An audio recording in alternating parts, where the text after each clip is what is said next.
Hello, it's me again, San, with Sensational VSG. I'm coming with you again with my 5th week update, which is quite late. I do apologize because I wanted to wait Monday in order to record because that was my 1 month follow up with my surgeon. But I ended up getting sick because Shark Week started. I'm just going to use the term Shark Week. A lot of people seem to know what that is, aka, Aunt Flo. She came to visit, and I felt really, really bad. Like, it's the worst. Anyway, let me start with my stats. I'm 34 years old. I'm 5'6". I had my VSG with Dr. Summers at Hudson Valley Hospital on April 6, 2017. My highest weight ever in life was 297. But at PreOp, when I started my PreOp diet, I was 277. At surgery weight, surgery day I was 265, and last week I was 250.2. This week, and confirmed by my surgeon's office, I am 247. Yay!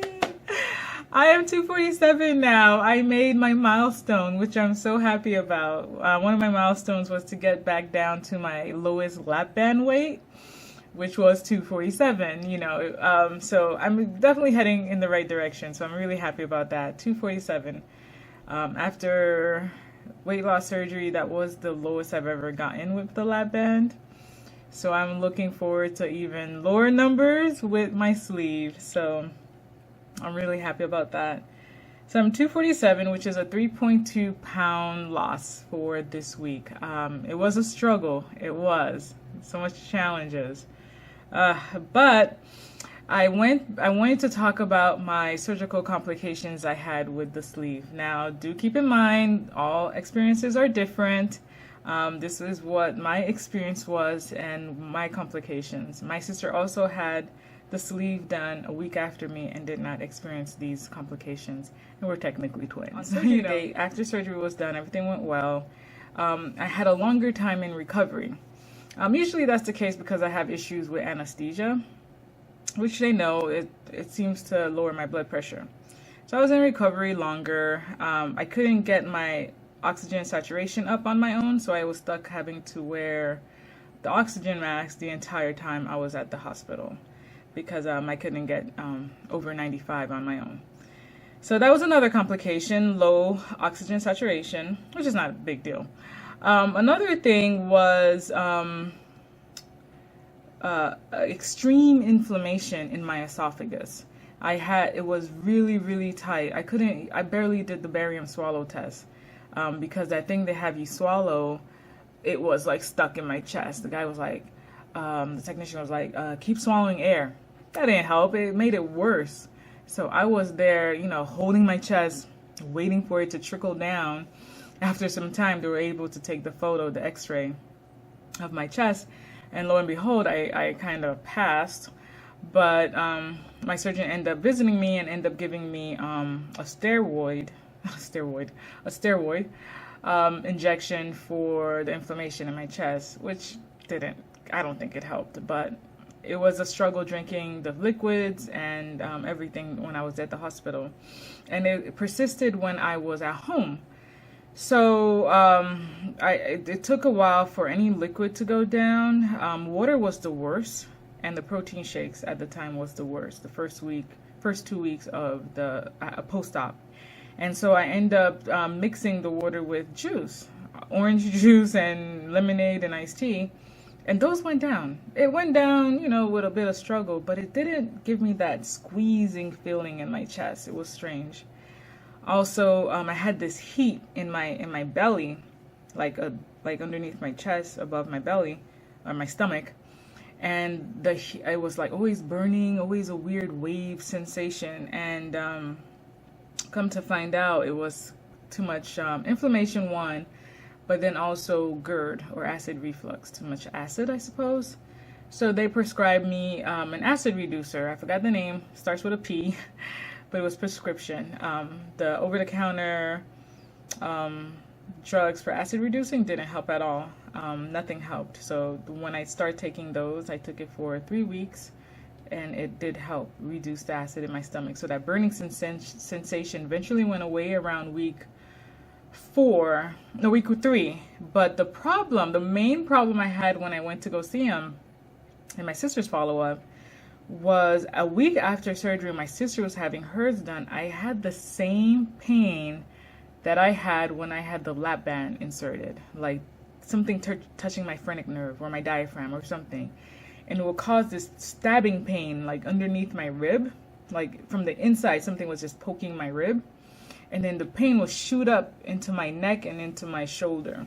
It's excruciating. Some days, the worst. It's like, sometimes it was like stabbing. So then it was like stab, and it would shoot to like 10, 11 pain on the scale of 1 to 10, 11. And then it would die down to a dull ache, which was around a 3 or 4, manageable. But usually when I ate, it seemed to trigger it, and it was worse when I would eat and it was full. The pain definitely wouldn't go away. There was one week that it didn't go away at all, and I was stuck with the pain for a few days, just constant stabbing. It was horrible, and the level would just go up and down, up and down. So I called them again, the PA, and I was complaining about, the pain. I'm like, oh my God, it's like the same, My surgeon was like, oh, we just have to wait for the inflammation to go down. So that's around the 4th week. I know that's not what you want to hear, but we just have to wait and see if once the swelling and inflammations go down. And I'm like, oh my God, like, I don't know if I can take the pain. Oh my goodness. And I don't like taking pain medicines that are narcotic. So when the pain didn't subside with the acid reducing pill, I called the PA again. And that's when she that's when she prescribed me the pain, the prescription acid reducing pain. The other ones didn't work. The over-counter ones didn't work. That's when she prescribed that to me. She said she wants to try that because she didn't want to like get me into x-ray while I'm healing because, radiation and things like that. So she kind of wanted to just wait and see as well.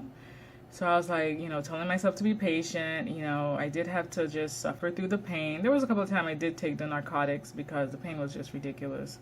And then by the 4th week, the pain in my rib went away. However, one of the incisional pains were bothering me, but it was further down, the same side, further down on my left side.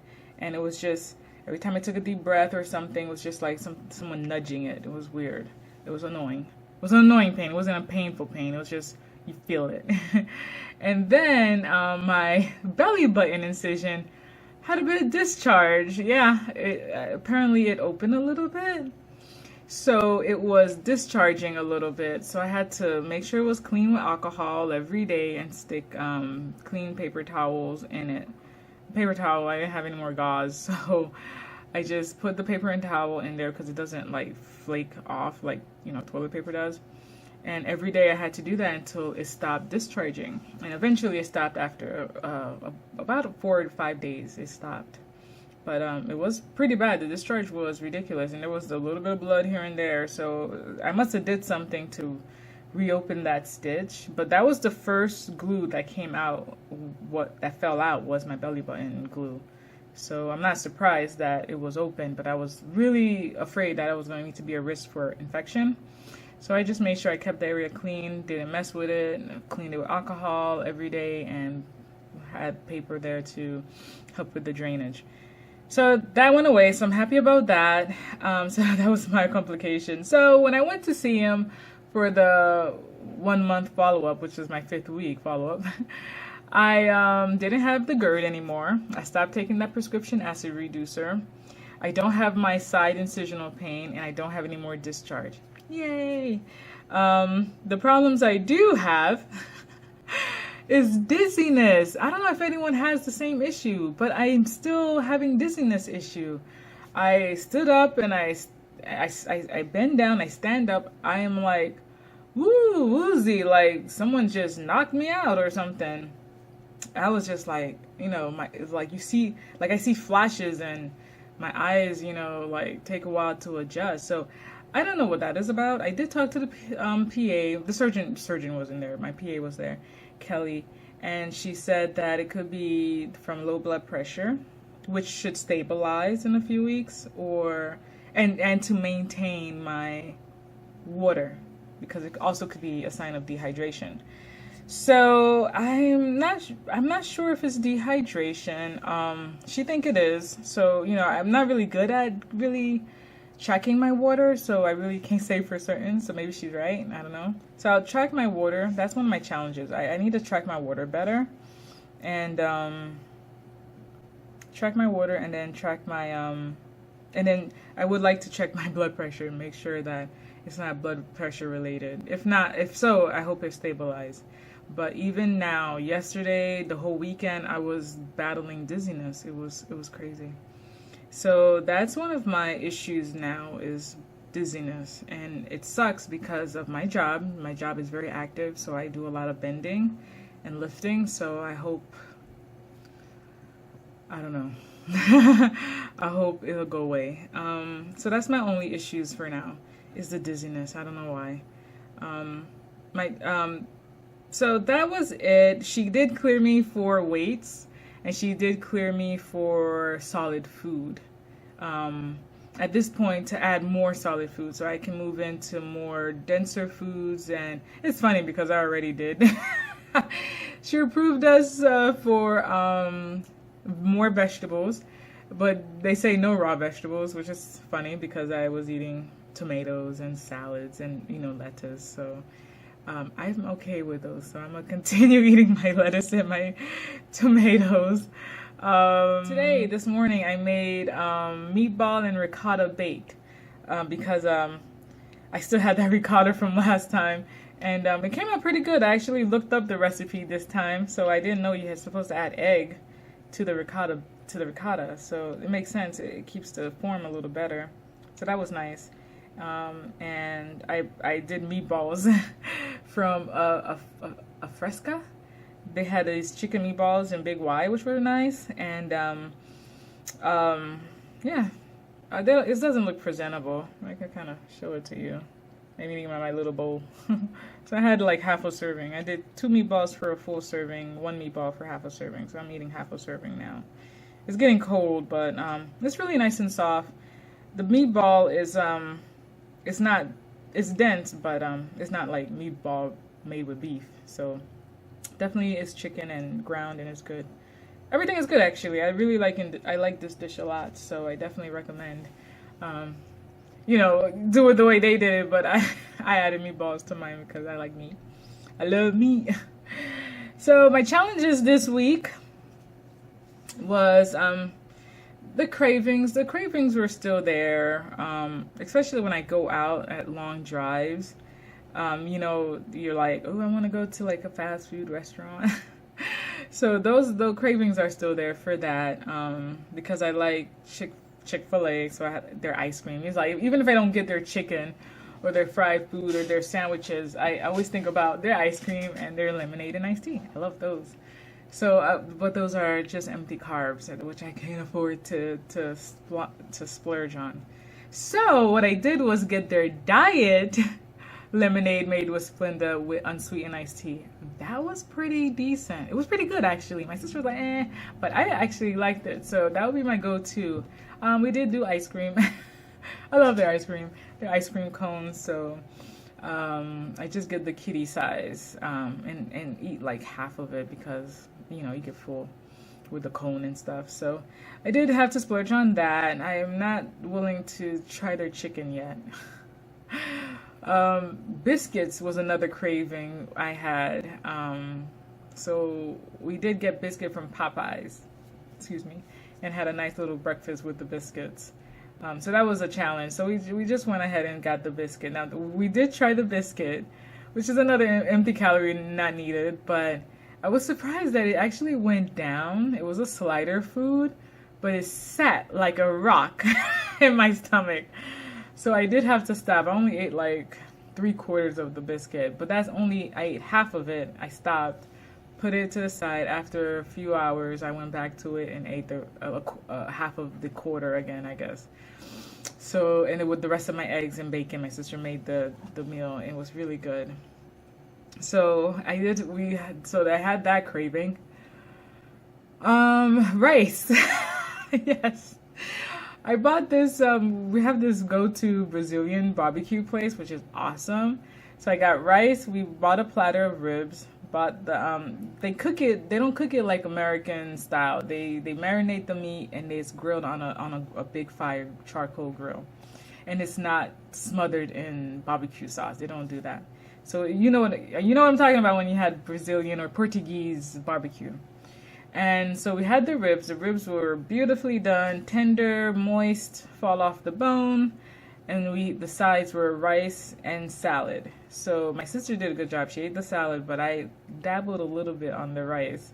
The rice went down, but I only had 2 tablespoons of the rice, and I was very liberal, very very cautious at eating it. I mean, and it went down. Again, it was, the rice is heavy, dense. So it did sit heavy in my stomach. It made me full faster, which is not cool because, I still need to eat my protein. So I did have to wait, then go back and eat the rest of my meat, my rib. Yeah, so we try to make healthier options, and we went ahead and satisfied those cravings. So they're out of my systems. And then I realized now that I had them, they're not worth it. The biscuit's not worth it. The rice is not worth it, and that was pretty much it. But the drink and the ice cream from Chick-fil-A, they're worth it. So yeah, I'm gonna just dabble on a little bit of ice cream here or there because it's the summer. And then we didn't go to Rita's. That was another temptation. Rita's is an ice cream gelati joint, very, very high in sugar. So I'm glad we didn't go. We were happy that we didn't satisfy that craving. So yeah, so those were the cravings for this week.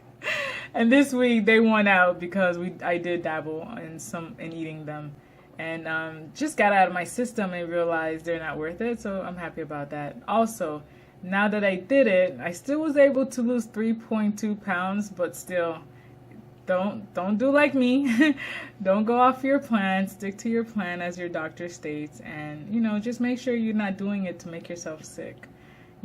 Because I was taking a risk getting myself sick doing that. And we did another cool positive thing I just want to share is that me and my sister went to the support group for our center, and it was really nice. So if your center or hospital have support groups, I definitely recommend you go, because I kind of didn't want to go. I was like but complaining. But then when my sister kind of dragged me out there, after that I was like, I'm glad I went. We're gonna have to do this again, because we met so many people who started their journey like 5 days out post-op, and people a year out post-op, seeing the difference in them. They were like skinny minis and they had the surgery. So I was like, ooh, I can't wait to be like her, So, we had one woman, older woman, lost 100 pounds, and she had hers like, that was 9 months ago or 6 months, a year ago. And she lost 100 pounds. So it was like motivating, very, very motivating. And then our nurse who leads the whole support group, she had great tips and ideas, and it was just really, really good. So I definitely recommend going to support groups if your center has them. So it's really nice. So the water intake is another challenge. So that was something that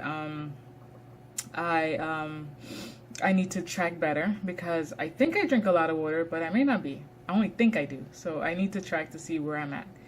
That's a challenge because at work, I'm always constantly on the go, so I don't stop to eat or drink. But at least I need to drink something, right? So I need to work better on that. Another challenge was my eating window. Last video, I took the whole day recording like 5 takes, then editing, because the videos are coming out long. I'm so sorry, but I have to edit them, take out all those dead airs, me just mumbling and saying a lot. I might edit this one out.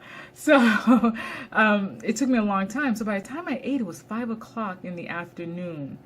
And I was like, I'm not going to make my intake. So the entire time from 5 to 11, I just kept eating so that I could try to make my protein for the day. It was ridiculous. I felt horrible. I was like forcing myself to try to make this number. And I was like, that's unhealthy. I'm not trying to get rid of bad old habits only to create new bad habits.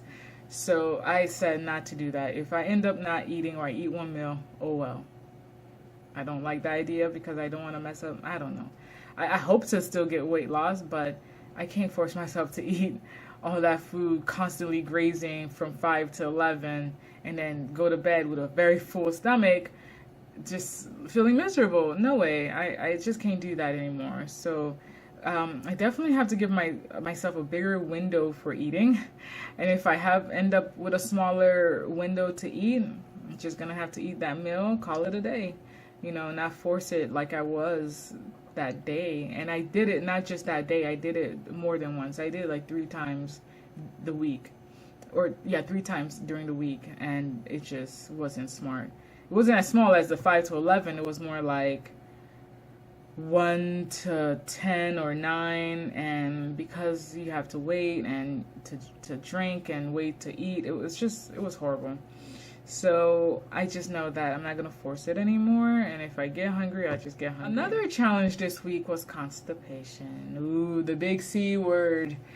Yesterday, I took 3 stool softeners to help me with my constipation, but it didn't help. I'm going to be TMI a little bit, so if you don't want to hear about all of that, definitely click off now because I'm going in. Here I go. So last week, I was only... Oh no, I'm sorry, the lawnmower guy. I'm gonna have to edit this out. Jeez. It's right in front of my window. Anyway, sorry about that. Sorry about the lawnmower guy. Last week I was only able to use the bathroom once. And it was very small amount. And then I didn't at all after that. And it was hard to pass. Then on Monday, I went ahead and gave myself an enema. I had to, because before I went to the doctor, I gave myself an enema because I had been gone and I didn't want to miss on my weigh-in one, and I felt really bloated. So I've given myself enemas before. It's not a big deal, you know. I know how to do it. It's like a walk in the park for me. However, the outcome was not what I expected. I ended up getting impacted. Yes, if you are a medical person, healthcare field, you kind of know what that is. So I was impacted, so I had to do a lot more to relieve myself. And I'm not going to go into details, but yeah, I was impacted. I had to pass a really big one, and it was horrible. My advice, do not wait to take your stool softeners like I did. Take it if you notice you're not going at all. I'm going to change that. I'm going to start doing that. Take my own advice, which is I'm going to start taking my stool softeners almost every day for the next few days to make sure I go on a regular, because I can't not go through that again. I cannot go through that again. That was horrible. And to wait that long and then it becomes impacted, that's horrible. We try not to do that to our own patients, only for me to do it to myself was ridiculous. So yes, the constipation is serious. I thought the constipation was only for like when you take medicine, but for some reason, well, it makes sense because we've been eating a lot more high protein, very little vegetables to no vegetables, and there's no fiber. I'm not taking fiber dietary supplements, and which I need to start taking as well. So yeah, and my water intake may be lower than expected. I don't know. So yeah, I need to start making changes in order to help myself be more regular. If anyone is going to have their surgery, best of luck. Definitely do your research. Definitely prepare. For those who already had their surgery, I'm rooting for you. It's a slow road, but you're going to get there like I did. So I'm feeling much better now that my complications are gone. And I'm looking forward for just the dizziness to go away and me feeling a little bit more better day by day. And so I'm looking forward to actually joining a gym with my sister. So we're looking for to join LA Fitness again because they have a sauna and a pool. So we want to do a lot of aqua therapy. So that'd be cool. So yeah, so anyway, everyone, good luck. God bless. Thanks.